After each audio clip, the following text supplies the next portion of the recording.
happened when I was 16, working my first job at McDonald's. I had just started a few weeks earlier.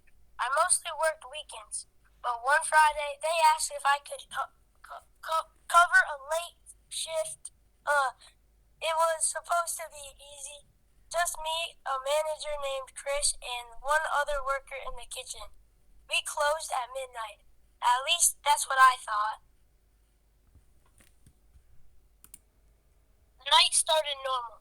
Busy dinner rush. Drive-through nonstop. Kids screaming, fryers beeping. The usual. But after 10 p.m., it slowed down a lot. By 11:30, the lobby was empty. It was just me at the front counter, cleaning trays and wiping tables. That's when I noticed this guy. He was sitting in the far corner booth, alone, staring straight ahead.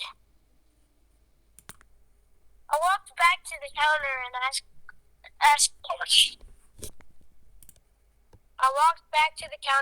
Chris, "Hey, is that guy waiting on someone?" Chris looked over, then he frowned and said something weird.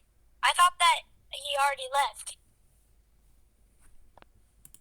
That made me uncomfortable instantly because I've never seen him leave, and I'd been out of front almost the whole time. Chris told me not to worry about it and said he'd handle it when we closed. But I kept glancing at the guy while cleaning. He still hadn't moved, not even once. No phone, no food, no fidgeting, just sitting there. I tried not to stare, but I could feel him watching me. Not looking at the counter, not looking around, just watching me every time I moved. I went back behind the counter and told Chris, "Dude, that guy's freaking me out." Chris sighed and walked over to him. I watched from the counter. Chris stood by the table and said something like, "Hey man, we're closed now." The guy didn't respond, didn't even move. So Chris spoke louder. Still nothing.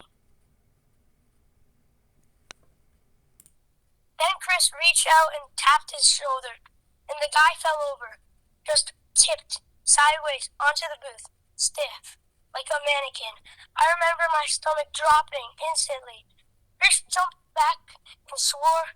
We both just stood there, staring, because the guy wasn't reacting at all. No breathing, no movement, nothing. Chris told me to grab the phone and dial 911. My hands were shaking so bad I almost dropped it.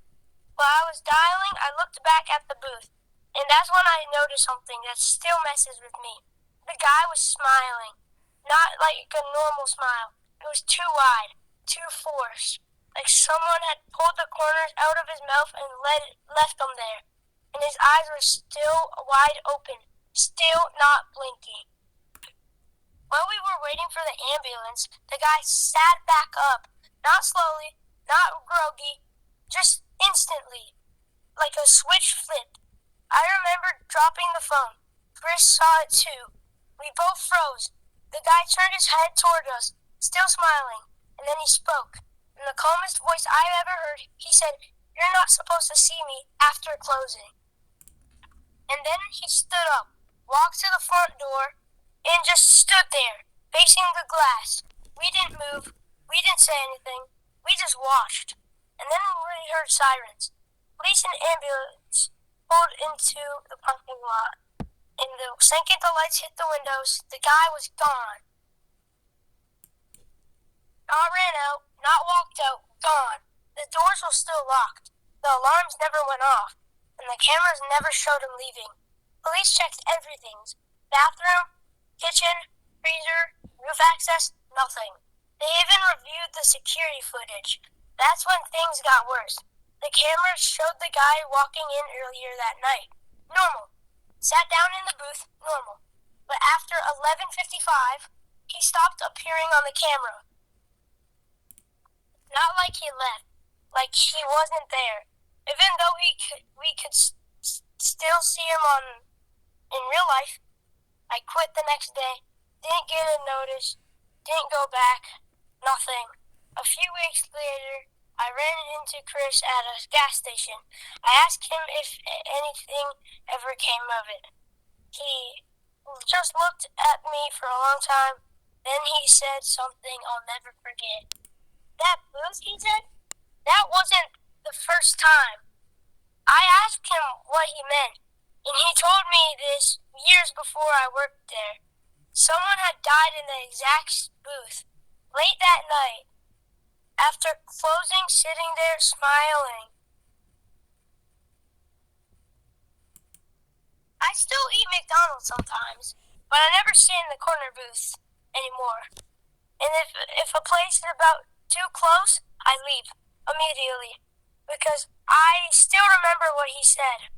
You're not supposed to see me after closing.